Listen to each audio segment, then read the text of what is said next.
They had already decided she was guilty long before anyone knew the truth. The whisper began near the church steps on a bright Sunday morning, soft as wind through dry grass and just as impossible to stop. By noon, it had crossed every boardwalk, every storefront, every porch in Cedar Ridge. "She's with child," someone murmured. "Must be," another answered. Who else would explain it? The town fed on the rumor the way thirsty ground drank rain. No one asked where it started. No one cared. They only watched. Aiyana Red Leaf felt their eyes before she heard their voices. She walked slowly across the dusty main street carrying a basket of dried herbs against her hip. The spring sun cast long shadows beside the buildings, and the scent of fresh-cut pine drifted from the lumber yard, but all she noticed was the silence that followed her. Conversation stopped. Smiles disappeared. Even children were pulled closer to their mothers when she passed. Aiyana kept her head high. She had learned long ago that dignity was sometimes the only possession a person truly owned.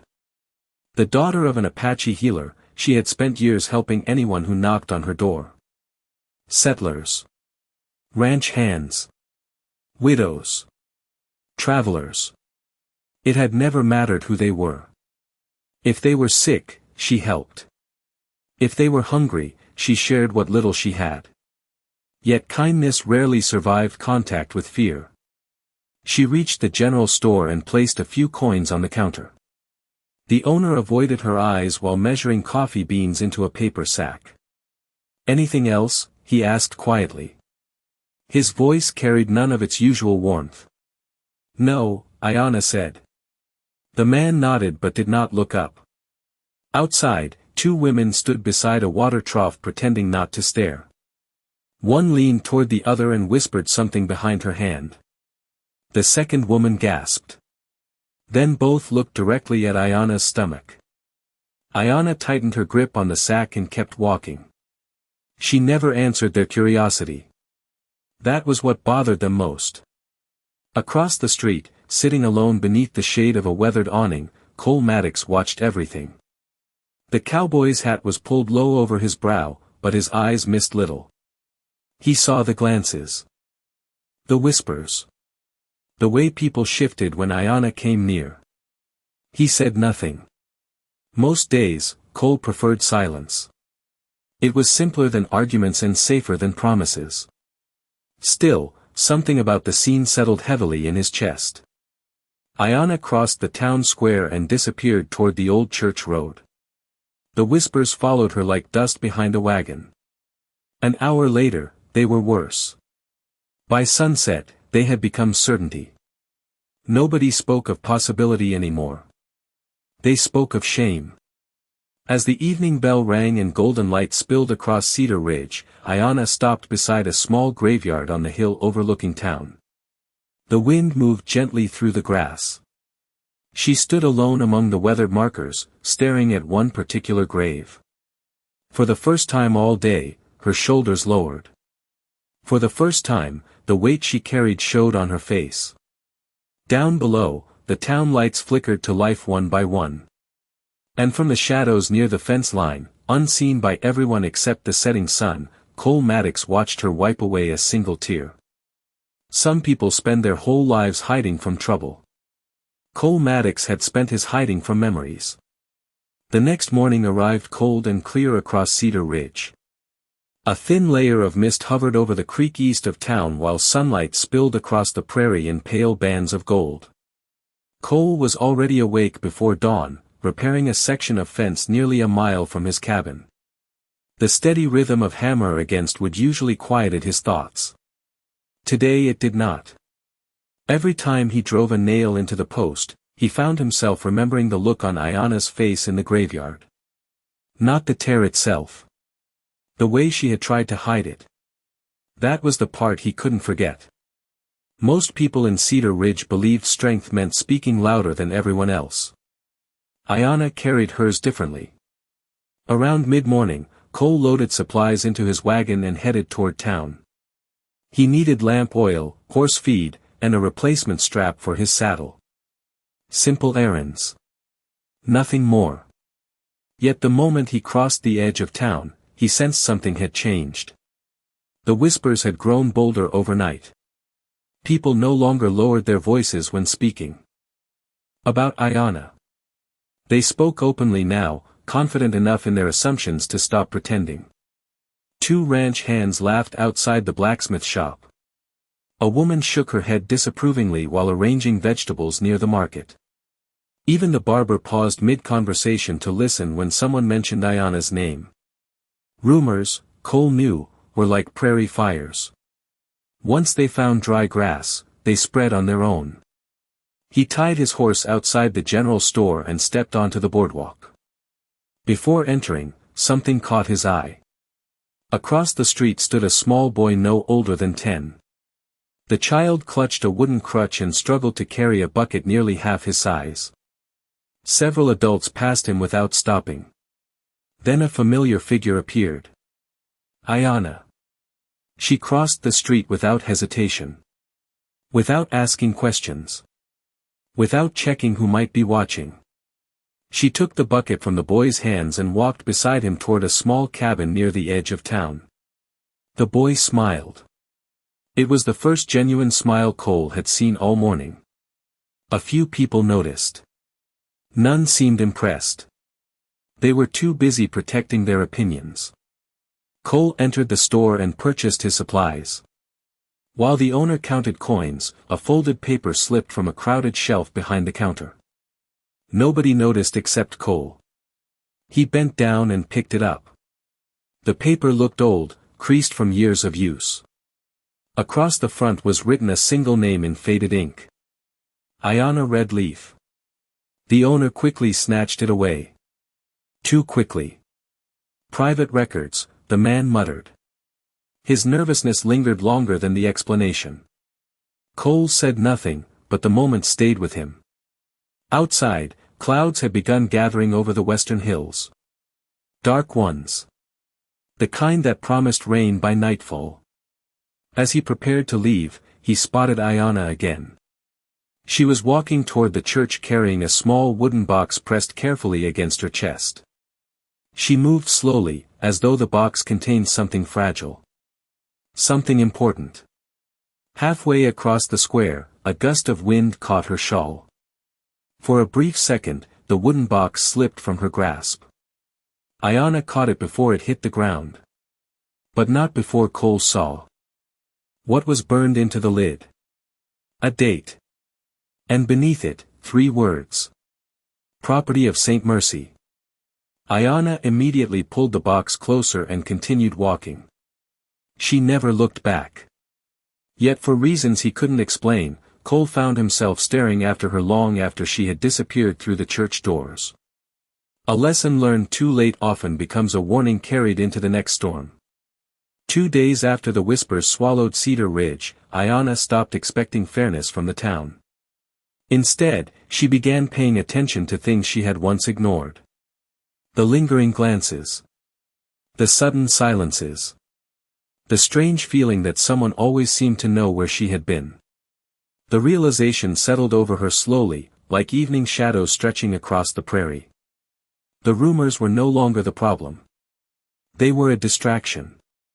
That understanding arrived just before sunrise when she returned to her small cabin after delivering medicine to an elderly widow. At first, everything appeared untouched. The table stood where it belonged. The lantern hung beside the door. The dried herbs remained neatly bundled above the hearth. Then she noticed a single drawer left slightly open. Her pulse quickened. Aiyana crossed the room and inspected the contents. Nothing valuable was missing. The few coins she owned were still there. Her blankets remained folded. Her late father's silver watch sat exactly where she had left it. Yet someone had searched through her belongings. Carefully. Deliberately. Only one section of the drawer had been disturbed. The section where she normally kept papers related to St. Mercy. Aiyana closed the drawer slowly. Whoever entered had not come looking for money. They had come looking for information. Outside, the wind pushed against the cabin walls. For the first time in months, she felt something deeper than loneliness. She felt concern. Meanwhile, across town, Cole Maddox found himself following questions he had never intended to ask. The mystery of the wooden box refused to leave his mind. Neither did the nervous reaction of the general store owner. By afternoon, his curiosity led him to the old church cemetery. The same place where he had seen Aiyana. Standing alone. The cemetery sat on a hill overlooking Cedar Ridge, quiet except for the rustling grass. Most people visited only to mourn. Cole came searching for answers. Near the back fence, he found a weathered grave marked with a simple stone cross. Sister Margaret Hale. Beloved servant of Saint Mercy. Died 3 weeks ago. Cole stared at the inscription. 3 weeks. Almost exactly when the rumors about Aiyana had begun. The coincidence felt too neat. Too convenient. As he studied the grave, footsteps approached from behind. Reverend Thomas Becket removed his hat and nodded politely. "You knew Sister Margaret?" the Reverend asked. "No," Cole answered. "Just curious." The Reverend glanced toward the town below. His expression tightened. "Curiosity can be expensive around here these days." Before Cole could respond, the older man walked away. The words lingered longer than the conversation. That evening, another piece moved into place. At the bank, a private meeting gathered behind closed doors. Silas Whitaker sat at the head of a polished table while several respected businessmen listened in silence. No one mentioned Aiyana directly. No one spoke of rumors. Instead, Silas unfolded a map of Cedar Ridge and tapped a finger against a section marked with faded church boundaries. "We must avoid unnecessary complications," he said calmly. Around the table, heads nodded. Outside, thunder rolled across the distant plains. And for the first time, the future of Cedar Ridge seemed tied not to a rumor about a woman, but to a secret someone was desperate to keep buried. The most dangerous secrets are not the ones hidden in darkness. They are the ones protected in broad daylight by people everyone trusts. Rain arrived during the night and left Cedar Ridge washed clean by morning, but the town felt heavier than before. The dirt roads glistened beneath the pale sun, and water dripped from porch roofs in steady rhythms.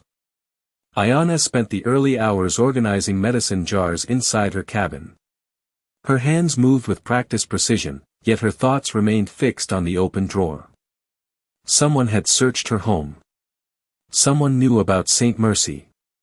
That knowledge changed everything. Instead of fear, a new determination settled inside her. If people were willing to risk exposure to find those records, then the records mattered more than she had imagined. She crossed the room and knelt beside a cedar chest hidden beneath folded blankets. From inside, she carefully removed the wooden box marked with the faded seal of Saint Mercy. For several moments she simply stared at it. Sister Margaret had entrusted it to her only days before her passing. "Keep it safe until the right time comes," the elderly nun had whispered. At the time, Aiyana thought she was protecting old church documents. Now she was no longer certain. Meanwhile, Cole Maddox found himself traveling somewhere he had avoided for years. The county records office sat 20 miles east of Cedar Ridge beside the railroad depot. It was a plain brick building filled with dust, ledgers, and forgotten history. Normally Cole had little interest in paperwork. Today he wanted answers. An aging clerk led him through shelves crowded with maps and property records. Hours passed. One ledger became another. Then something unusual caught his attention. A survey map dated 22 years earlier. The boundaries around Cedar Ridge looked different. Significantly different. Land currently occupied by businesses, warehouses, and private ranches had once been marked under a single name. Saint Mercy Community Trust. Cole studied the map again. Then a third time. The clerk noticed his expression. "Strange, isn't it?" the old man said. "Most people never ask about those records anymore. What happened?" Cole asked. The clerk shrugged. Ownership changed over the years. Papers got revised. New filings appeared. Old ones disappeared. The answer sounded simple. Too simple.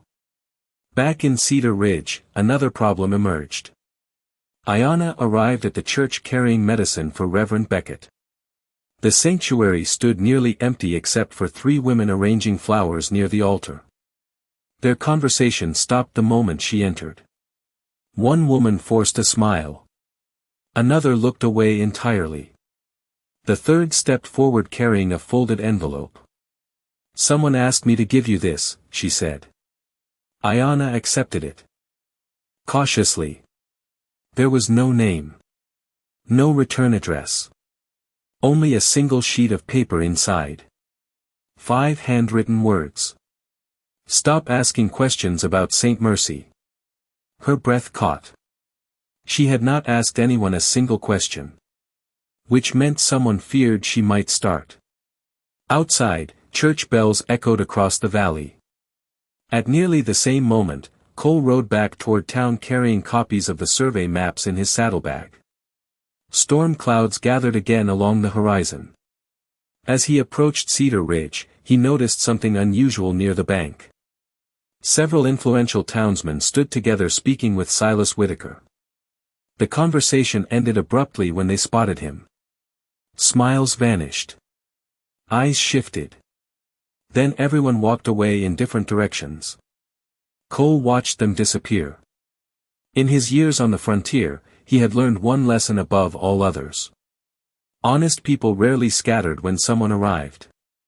But guilty people often did. The truth had stopped being a destination. It had become a burden. 3 days after discovering the survey maps, Cole Maddox found himself carrying questions heavier than any saddlebag. The rain had passed, leaving Cedar Ridge wrapped in the clean scent of wet earth and pine. Yet beneath the fresh air, tension lingered. People smiled more than before. They greeted one another warmly. Store owners swept their porches. Church bells rang on schedule. To an outsider, the town looked peaceful. That was what troubled Cole most. Trouble was easy to spot when it arrived wearing anger. It was much harder when it arrived wearing courtesy. Across town, Aiyana noticed the same change. Women who had avoided her for weeks now stopped to ask about her health. A merchant offered her a discount on supplies. A ranch wife invited her to supper. None of it felt genuine. The kindness came too suddenly, like sunshine appearing in the middle of a storm. Instead of relaxing, Aiyana became more careful. She copied important pages from the St. Mercy records by lantern light and hid them in separate locations. One set beneath a loose floorboard. Another inside a hollow cedar tree near the creek. A third she committed to memory. Sister Margaret had once told her that wisdom was not knowing where to place your trust. It was knowing how much trust to place. Meanwhile, a stranger arrived on the afternoon stagecoach. He stepped down carrying a leather briefcase and wearing a dark coat dusted from travel. Samuel Hale. The grandson of Sister Margaret. By evening, word of his arrival had spread through Cedar Ridge. Some welcomed him. Others appeared nervous. Samuel requested a private meeting with Aiyana at the church. The sanctuary sat quiet beneath stained glass windows as fading sunlight painted colors across the wooden floor. Samuel listened carefully while she explained everything. The rumors. The warnings. The search of her cabin. Then he opened his briefcase and removed a folded document sealed with faded wax. Aiyana expected another land record. Instead, she found something far more unsettling. The document described the original agreement between St. Mercy and Apache elders.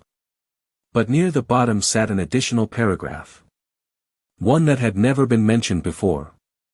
According to the agreement, St. Mercy had promised to establish a permanent school and medical center serving both settlers and Apache families equally. The facility was supposed to be built within 5 years. It never happened. Silence filled the church. Aiyana stared at the page. For years she had believed the records proved a simple injustice. Now she understood something different. The agreement had been broken by more than one side. Later that evening, Cole received an unexpected invitation from Silas Whitaker. The banker welcomed him into his office with coffee and polite conversation. No threats. No arguments. No accusations. Just calm words delivered with unsettling confidence. "You seem interested in old records," Silas said. Cole remained silent. Silas smiled faintly. "Tell me, Mr. Maddox. If revealing the truth cost dozens of families their livelihoods, would it still be the right thing to do?" The question followed Cole long after he left the bank. For the first time, the conflict before him no longer felt like a battle between honesty and deception. It felt like a choice between competing promises. And somewhere beyond the church walls, beyond the maps and records and whispered rumors, a decision was approaching that would force everyone in Cedar Ridge to reveal who they truly were. In the days that followed, Cole and Aiyana uncovered the final truth. The rumors about Aiyana's pregnancy had been deliberately spread by a town clerk working for men who feared that the St. Mercy records would expose decades of broken promises. When the original documents were presented before the entire town, many families were shocked to learn that their prosperity had been built upon forgotten agreements rather than deliberate theft. Even Silas Whitaker confessed that he had protected the secret because he feared Black Pine would collapse under the weight of guilt and lawsuits. But Aiyana refused revenge. Instead, she proposed honoring the original promise by building a school and medical clinic for both settlers and Apache families. One by one, the townspeople apologized. As the first stone was laid, Cole quietly took Aiyana's hand. For the first time in generations, Cedar Ridge was no longer divided by the past. It was finally united by the future.